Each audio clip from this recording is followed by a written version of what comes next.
We don't need these institutions and all of this power. And I can promise you, both in UKIP and indeed in the Brexit Party, we love Europe. We just hate the European Union. It's as simple as that. So I'm hoping this begins the end of this project. It's a bad project. It isn't just undemocratic, it's anti-democratic, and it puts in that front row. It gives people power without accountability. People who cannot be held to account by the electorate, and that is an unacceptable structure. Indeed, there's an historic battle going on now across the West, in Europe, America and elsewhere. It is globalism against populism. And you may loathe populism, but I tell you a funny thing, it's becoming very popular. And it has great benefits. No more financial contributions, no more European Court of Justice, no more common fisheries policy, no more being talked down to, no more being bullied, no more Guy Verhofstadt. I mean, what's not to like? I know you're going to miss us. I know you want to ban our national flags, but we're going to wave you goodbye. And we'll look forward in the future to working with you as sovereign. If you disobey the rules, you get cut off. Could we please remove the flags? Mr. Farage, could we remove the flags, please? That's it. It's all over. Finished. We've gone. Could I please ask for quiet?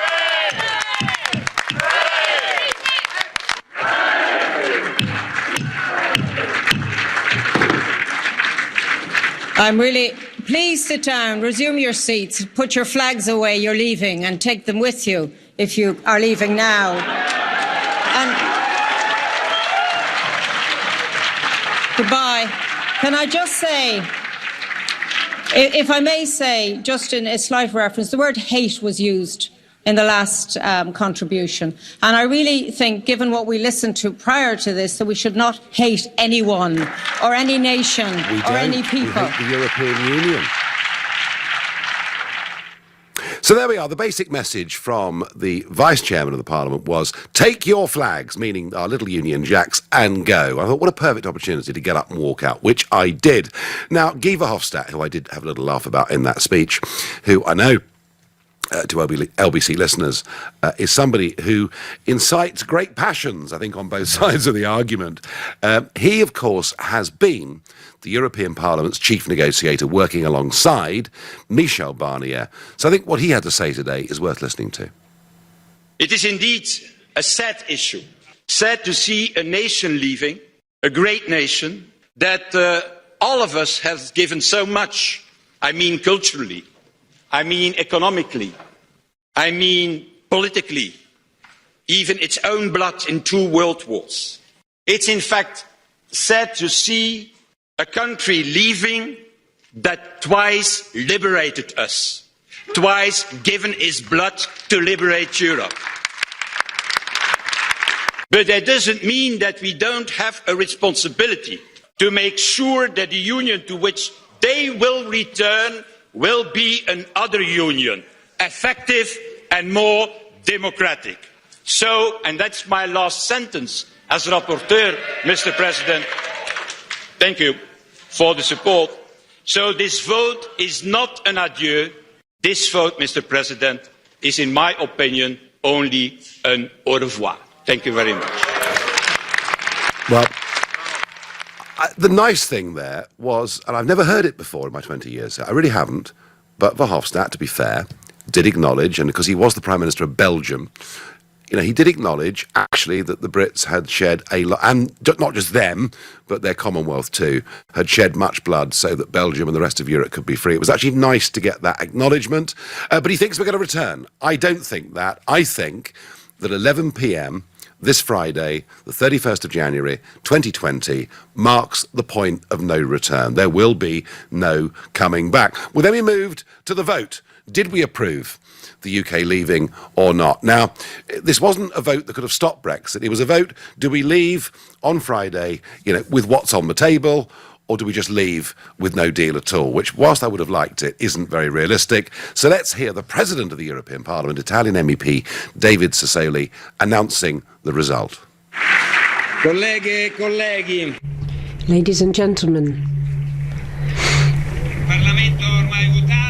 the European Parliament has voted. It has given its consent with an overwhelming majority to the withdrawal agreement, and now it is Council tomorrow that has to give its final approval in order to wrap up the necessary formalities so that the UK can withdraw from the EU on midnight on Friday the 31st of January.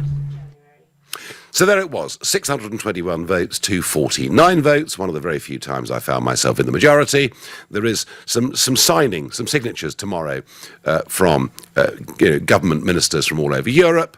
But basically, today was what mattered. It was never really in doubt. But in theory, under the treaties, the European Parliament could have just vetoed the whole blooming thing. It hasn't done that. So we're leaving on an agreement. Not one I like, but then when Boris says there'll be no regulatory alignment, I'm pretty happy with that. Now, we were, of course, very, very pleased. I have been campaigning for 27 years for this. I've been here for getting on 21 years, and I view it as a big day. I think everybody in Brussels today viewed it as a very historic day. But the British Liberal Democrats are not happy bunnies, and this was them after the announcement of the vote.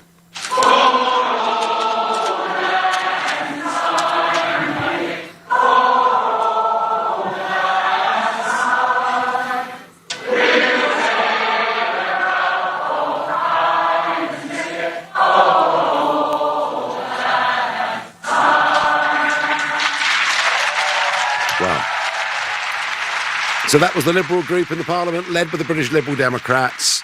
And I have to say, just after that, there were quite a lot of people in tears. And I suppose the reason for that is partly because there are some people that absolutely believe in this European project, want to see a United States of Europe. I also sense partly people are losing their jobs. And for a lot of people, this is a job where you've got a chauffeur-driven car. There's a Mercedes waiting downstairs. I just need to click my fingers. The car picks me up and takes me off. We get invited to lunches, breakfast, dinners, champagne receptions. I remember my first day here being told as an MEP I was part of the elite of Europe. So you can understand, perhaps on a human level, why it hurts some people. You can probably also understand why I am not particularly popular amongst many British MEPs. But it's done.